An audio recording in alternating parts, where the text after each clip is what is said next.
കഴിഞ്ഞ ദിവസം ബജറ്റുമായി ബന്ധപ്പെട്ട് കേന്ദ്ര സഹമന്ത്രി ജോർജ് കുര്യൻ നടത്തിയ പ്രസ്താവനയുമാണ്. അപ്പോൾ അതിൻ്റെ അപ്ഡേഷൻ എന്താണെന്ന് കമൻറ്റിൽ ചോദിക്കുന്നുണ്ട്. അദ്ദേഹത്തിൻ്റെ കേന്ദ്ര സഹമന്ത്രി ജോർജ് കുര്യൻ്റെ കേരളത്തിനെതിരായ പരാമർശം കൂടി വന്നതോടെ അതിനെതിരെ വലിയ രീതിയിലുള്ള പ്രതിഷേധം ഉയരുന്നുണ്ട്. കേരളത്തെ ദരിദ്രമാക്കണമെന്നാണ് കേന്ദ്രമന്ത്രിമാർ ആഗ്രഹിക്കുന്നതെന്ന് CPM സംസ്ഥാന സെക്രട്ടറി MV ഗോവിന്ദൻ വിമർശിച്ചു. ജോർജ് കുര്യൻ രാജിവെക്കണമെന്ന് പ്രതിപക്ഷ നേതാവ് ആവശ്യപ്പെട്ടു. ബജറ്റിനെ ന്യായീകരിച്ച് കേന്ദ്ര സഹമന്ത്രി സുരേഷ് ഗോപി രംഗത്തെത്തി. വിവരങ്ങൾ ഉമേഷ് ബാലകൃഷ്ണൻ നൽകും. ഉമേഷ്, കഴിഞ്ഞ ദിവസം കേന്ദ്ര സഹമന്ത്രി ജോർജ് കുര്യൻ നടത്തിയ പ്രസ്താവന കേട്ടപ്പോൾ സാധാരണക്കാരൻ പോലും മൂക്കത്ത് വിരൽ വെച്ച് പോയി. ഇതെന്താണ് ഇങ്ങനെ പറയുന്നതെന്ന് കേട്ടിട്ട് ഇവിടുത്തെ ഒരുപോലെ തന്നെ ഭരണപക്ഷവും പ്രതിപക്ഷവും വലിയ രീതിയിൽ വിമർശനം ഉന്നയിക്കുന്നുണ്ട്. ഏതൊക്കെ നേതാക്കൾ എന്തൊക്കെയാണ് ഈ വിഷയത്തിൽ നടത്തിയ പരാമർശങ്ങൾ, എന്താണ് വിമർശനങ്ങൾ, എങ്ങനെയാണ് ഉമേഷ്?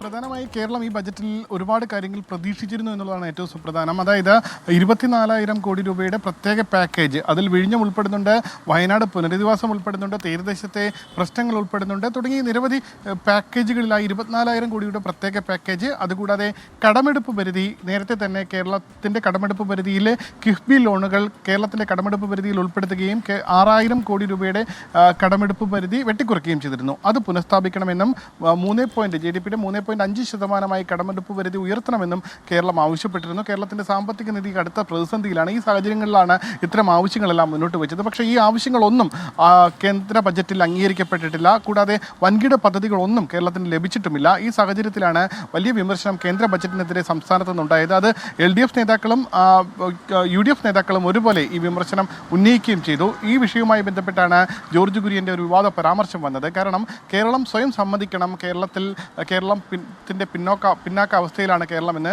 വിദ്യാഭ്യാസ മേഖലയിലും അടിസ്ഥാന സൗകര്യ മേഖലയുമെല്ലാം കേരളം പിന്നാക്ക അവസ്ഥയിൽ നിന്ന് സ്വയം സമ്മതിച്ചാൽ ഇതുമായി ബന്ധപ്പെട്ട് ധനകാര്യ കമ്മീഷൻ അത് പരിശോധിക്കുകയും കേന്ദ്രത്തിന് റിപ്പോർട്ട് നൽകുകയും ചെയ്യും. അതിനനുസരിച്ച് ആവശ്യമെങ്കിൽ ബജറ്റിൽ കൂടുതൽ വിഹിതം കിട്ടും, അല്ലാതെ കിട്ടില്ല എന്നുള്ള സൂചന നൽകുന്ന പ്രതികരണമായിരുന്നു അദ്ദേഹം നടത്തിയത്. എന്തായാലും ഇത് വലിയ വിവാദമായതോടുകൂടി ഇതിൽ BJP കേന്ദ്രങ്ങളിൽ നിന്ന് ചില വിശദീകരണങ്ങൾ കൂടി വരുന്നുണ്ട്.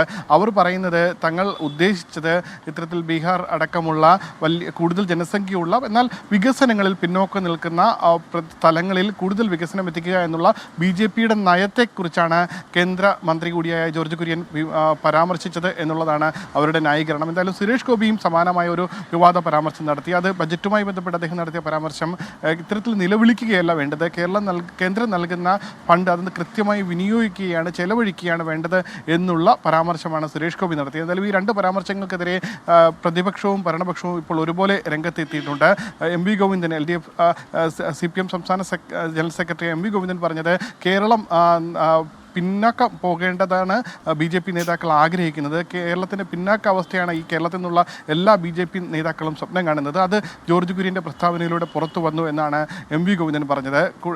മന്ത്രി PA മുഹമ്മദ് റിയാസ് പറഞ്ഞത് കേരളം ഇത് പിച്ചച്ചട്ടിയും എടുത്ത് കേന്ദ്രത്തിൻ്റെ മുന്നിലേക്ക് പോകും എന്ന് ആരും കരുതേണ്ടതില്ല എന്ന് PA മുഹമ്മദ് റിയാസും വിമർശിച്ചു.